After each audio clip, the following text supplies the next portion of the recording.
To another lecture of cost accounting. Students, हम contract costing कर रहे थे।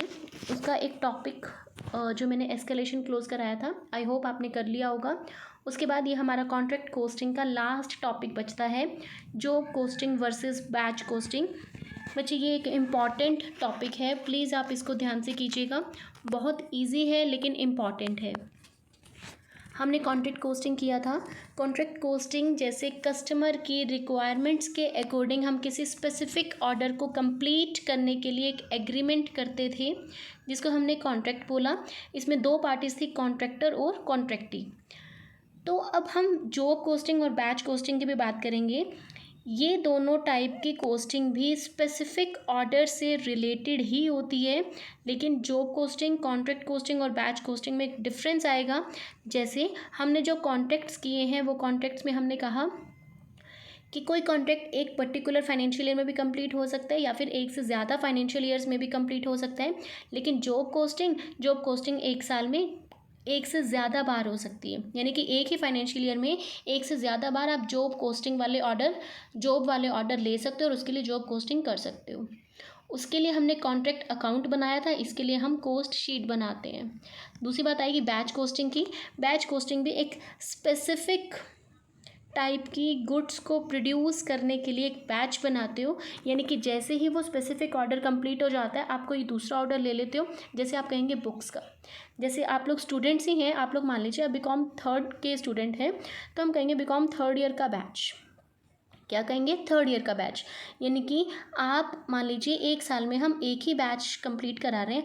आप चलो कॉलेज से रिलेटेड हैं, लेकिन अगर हम एजुकेशनल इंस्टीट्यूट्स की बात करें, जो जैसे प्राइवेट इंस्टीट्यूट्स होते हैं, वो क्या करते हैं, वो कोचिंग देते हैं। उनकी कोचिंग में क्या होता है, उसमें सिर्फ एक आप ही नहीं होंगे, वो दिन में 2 या 3 बैच निकाल देते हैं। तो हम कहेंगे एक फाइनेंशियल ईयर में पूरा फाइनेंशियल ईयर कंप्लीट होने से पहले भी कोई बैच कंप्लीट हो सकता है, उसके लिए भी हम अलग से कोस्ट शीट प्रिपेयर करते हैं।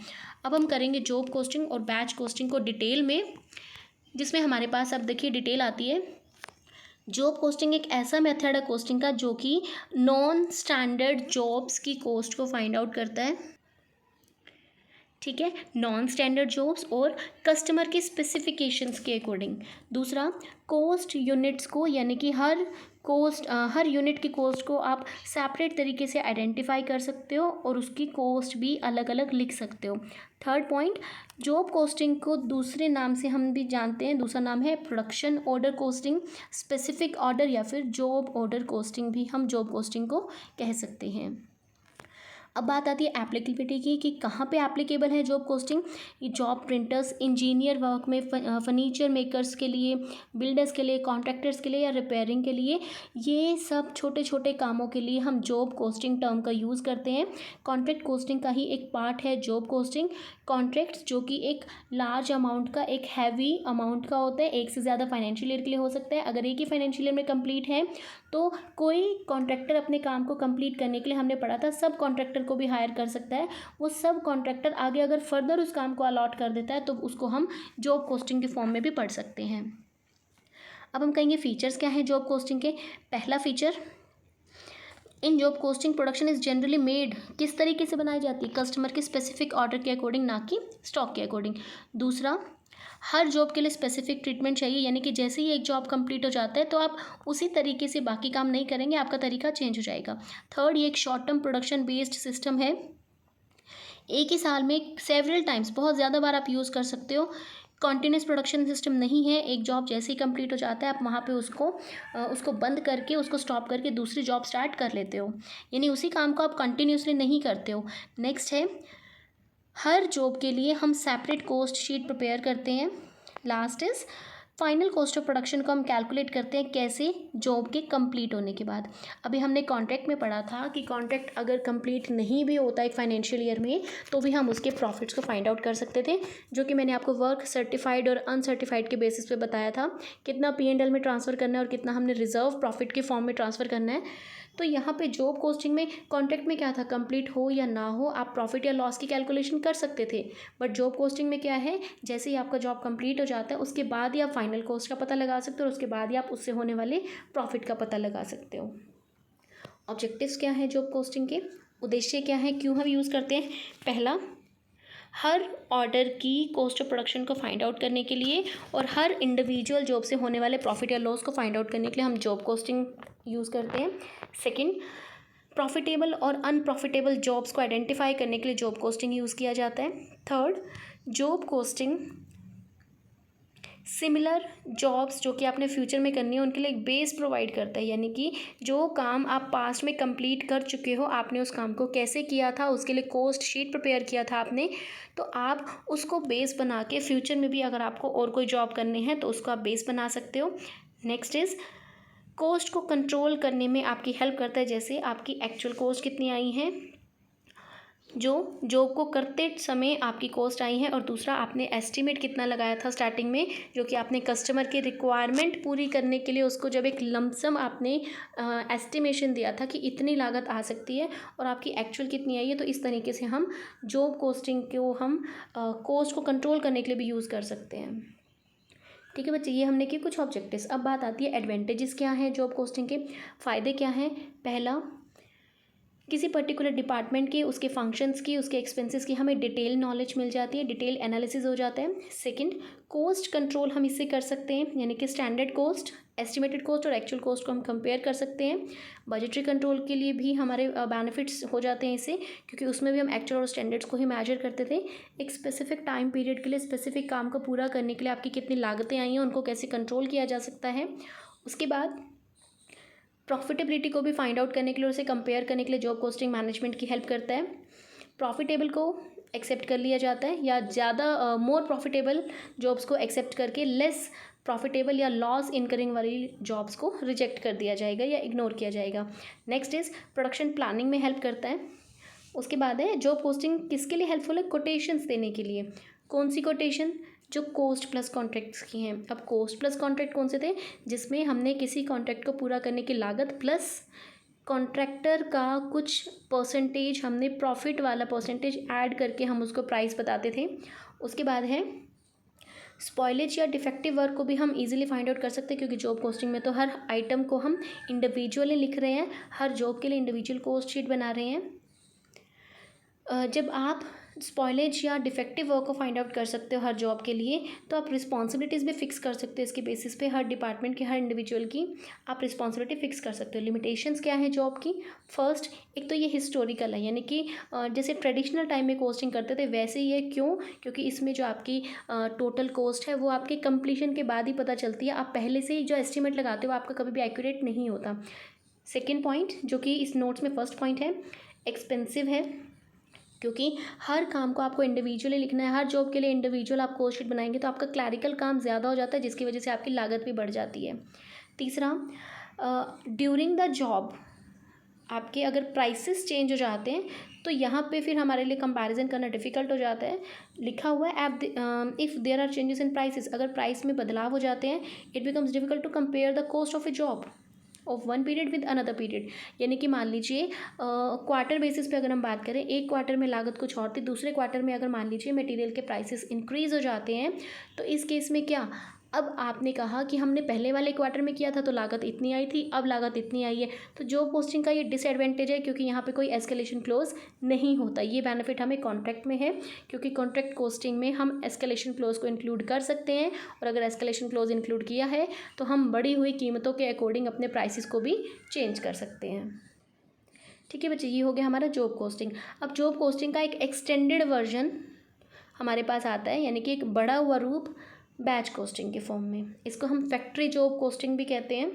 जॉब कोस्टिंग जो अभी हमने पढ़ा, यानी कस्टमर की स्पेसिफिक रिक्वायरमेंट्स को पूरा करने के लिए हम कोई ऑर्डर ले रहे हैं और उसको कंप्लीट कर रहे हैं, दैट वाज जॉब कोस्टिंग।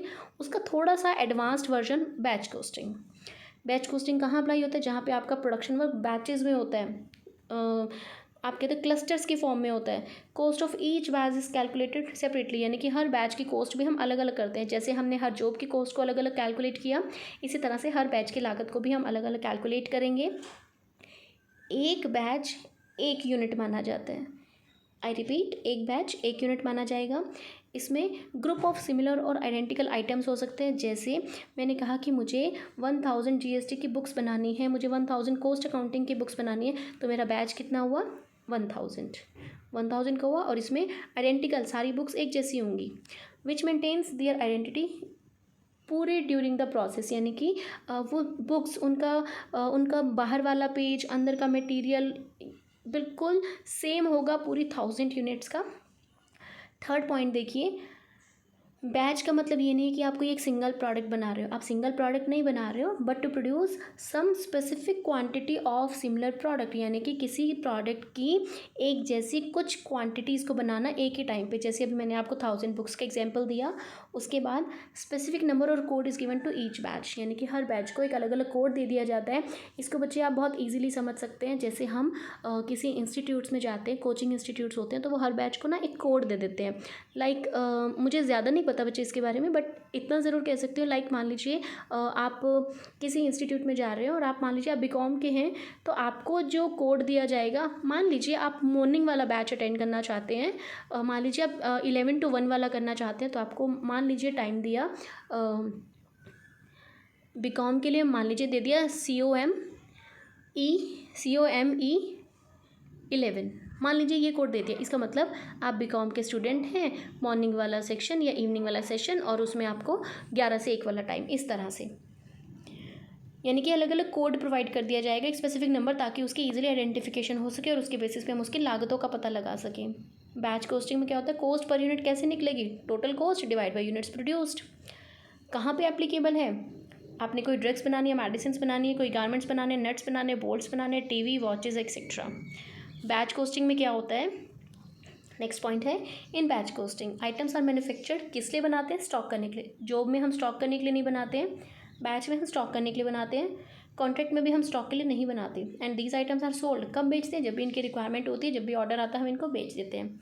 जैसे मैंने यहाँ पे आपको 1000 कॉस्ट अकाउंटिंग की बुक कहा, तो 1000 जो बुक्स हैं, क्या 1000 एक साथ सेल हो जाएंगी, नहीं, वो मैन्युफैक्चरर से बुक सेलर्स के पास आएंगी, मार्केट में आएंगी, तो वो वेंडर्स, जैसे जैसे डिमांड आएगी, जैसे जैसे बुक सेलर्स के पास डिमांड आएगी, मान लीजिए आप एक लेने जा रहे हो, आपकी फ्रेंड लेने जा रही है, 4 दिन बाद आपकी दूसरी फ्रेंड लेने जा रही है, तो जैसे जैसे ऑर्डर आएगा वो स्टॉक अपने पास रखते हैं, जैसे जैसे ऑर्डर आएगा वो उस ऑर्डर को उन यूनिट्स को बेचते जाएंगे। डिटर्मिनेशन कैसे फाइंड आउट करते हैं हम, अब इकोनॉमिक, यानी कि मितव्ययी कौन सी हो सकती है, मितव्ययी का मतलब जिसमें आपकी लागत सबसे कम होती है। आपने इकोनॉमिक ऑर्डर क्वांटिटी भी पहले पढ़ा हुआ है, प्रीवियस सेमेस्टर में आपने पढ़ा था। अब उसी तरीके से हम बात करेंगे, ऐसी क्वांटिटी को निकालना, किसकी क्वांटिटी, बैच की ऐसी क्वांटिटी को निकालना जिसे प्रोड्यूस करने में आपकी लागत कम से कम आए। और हम हमेशा से अपने कॉमर्स में पढ़ते आए हैं कि जब आपकी लागत कम से कम हो और आपके प्रॉफिट ज़्यादा से ज़्यादा हो, तो उस चीज़ को आप सबसे ज़्यादा प्रॉफिटेबल, सबसे ज़्यादा बेनिफिशियल कहते थे।